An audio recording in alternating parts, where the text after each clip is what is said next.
Y estamos en el cierre de los distintos fragmentos que hemos ido haciendo de esta entrevista en distintos ángulos en la casa de nuestro amigo y un hombre tan cubano como también argentino, norteamericano y en un futuro español, pero también tiene un poco de venezolano.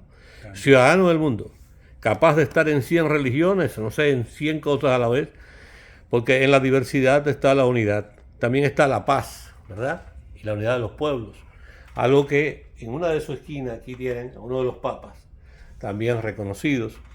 Y en fin, aquí estamos. Vamos a hablar ahora de, ¿hablamos del embargo o del bloqueo?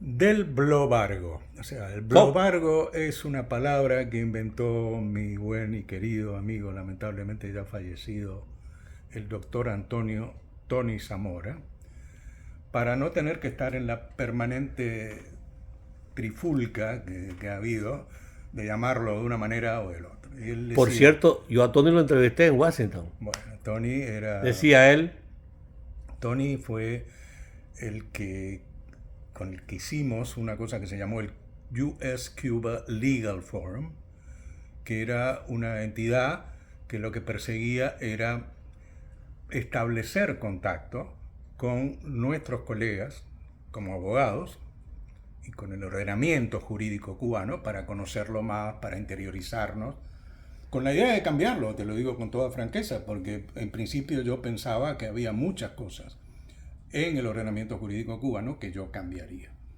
Pero para cambiar algo hay que conocerlo, hay que saber lo que es. Y acá nadie sabía nada, todo el mundo hablaba sobre Cuba y sobre el derecho en Cuba.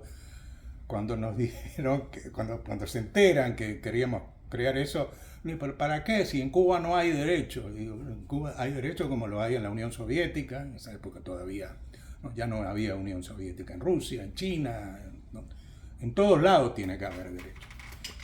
Pero Tony entonces, que llevaba más tiempo que yo en esa interacción con Cuba, con la Cuba real, con la Cuba de Cuba, ¿no? Con el no Versalles, es la Cuba de Miami. exacto,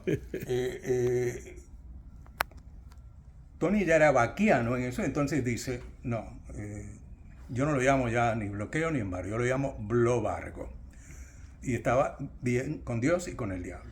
Globargo, ¿se imagina Exacto. un país como Estados Unidos, tan poderoso, tan lleno de derechos humanos, en fin, y todas esas cosas que se habla, que limite, por ejemplo, el envío en cantidades de medicinas, o no, vamos a hablar ni siquiera de alimentos, sino que se persigan a los bancos cuando un banco, cualquiera que sea, ya no norteamericano, haga una transacción importante para mejorar la situación en Cuba?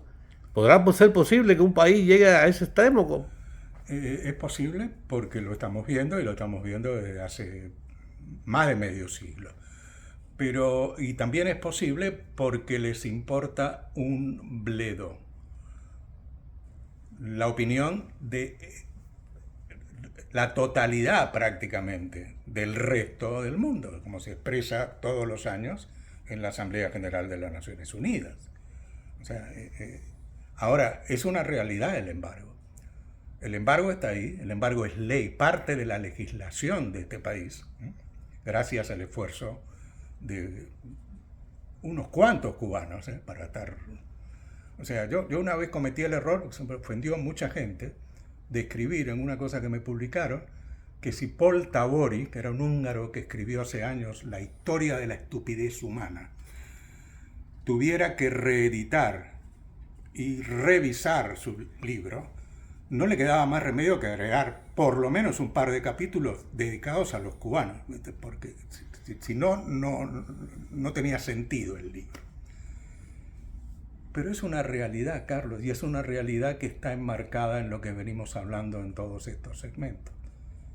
El tema no es si debe ser así, si un país como los Estados Unidos debe hacer eso. El resto del mundo, sus aliados más importantes, les dicen anualmente, oye, eso que estás haciendo está mal hecho, eso no lo debes hacer, eso lo tenés que, bueno, olvídate de los papas, cualquier autoridad moral, política que hay en el mundo de hoy. Dice, eso es un disparate, eso es un absurdo. Pero esa gente no entiende por qué está el embargo. El embargo está porque hay que ganar la elección en la Florida. No hay ninguna otra razón para tener el embargo. Es la manera de recaudar fondos electorales y votos en las elecciones. Lo demás es Mito. En esos días florecientes de Obama, ya en la recta final, viajaban los cruceros a La Habana. Y yo pensé en algún momento, y bueno, pueden viajar a Antilla, a Holguín, pueden ir a Cienfuegos, pueden ir a todos los lugares Sí. de Cuba. Sin embargo, Trump vino y de un plumazo quitó los cruceros. También quitó la famosa lista, o sea, la puso, Sí. porque la había quitado Obama realmente y la puso de nuevo. Entonces, una cosa y la otra es una detrás de la otra. El cuartito sigue igualito. La generación. Los otros días me dijo un muchacho que conocí cerca en un lugar aquí en Miami. Ahora voy a Cuba. Digo, ¿y por qué vas ahora? Dice, mi abuelo se murió hace poco. Y lo que pasa es que el abuelo, lamentablemente, no quería que su nieto fuera a Cuba. Increíble.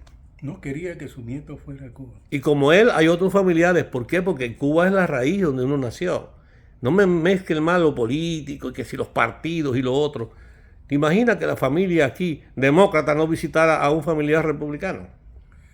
Lamentablemente sí, me lo imagino. O sea, yo creo que el tema de la polarización en esta sociedad y por una serie de detalles que no viene al caso en este momento tratar, porque sería salirnos del tema.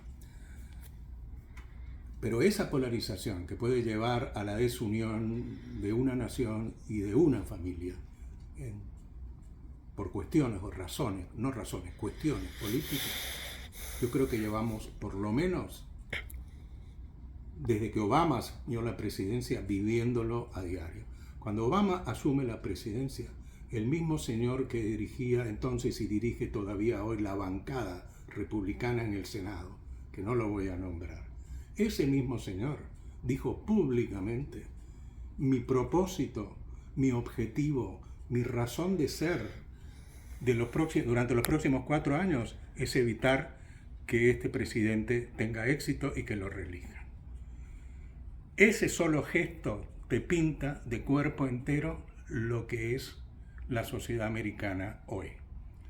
Y esa polarización, como digo, por una serie de razones, las armas, un montón de cosas, para mí, puedo estar equivocado, convierten a esta nación, a este país, a esta geografía en uno de los lugares más peligrosos del mundo.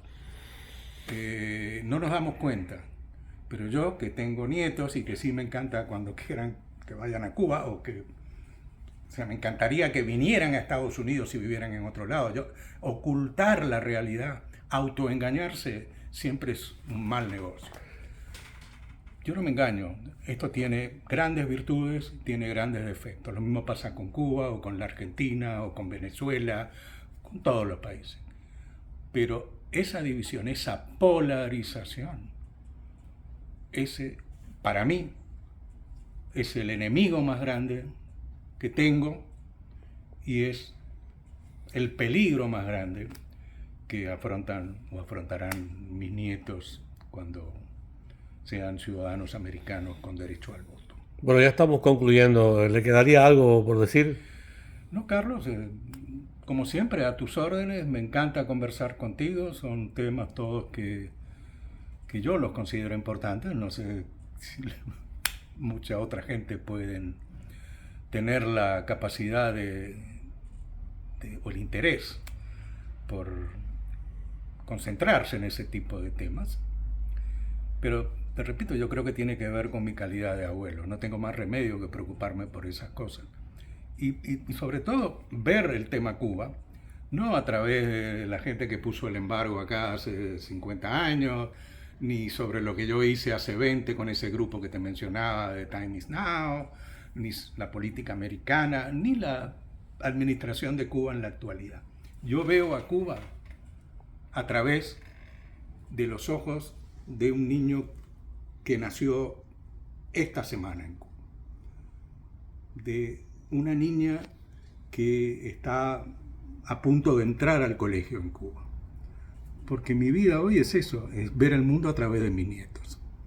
Y me preocupa y me duele, pero al mismo tiempo hay muchas cosas que agradezco y que es un privilegio tener a esos nietos, tenerlos acá,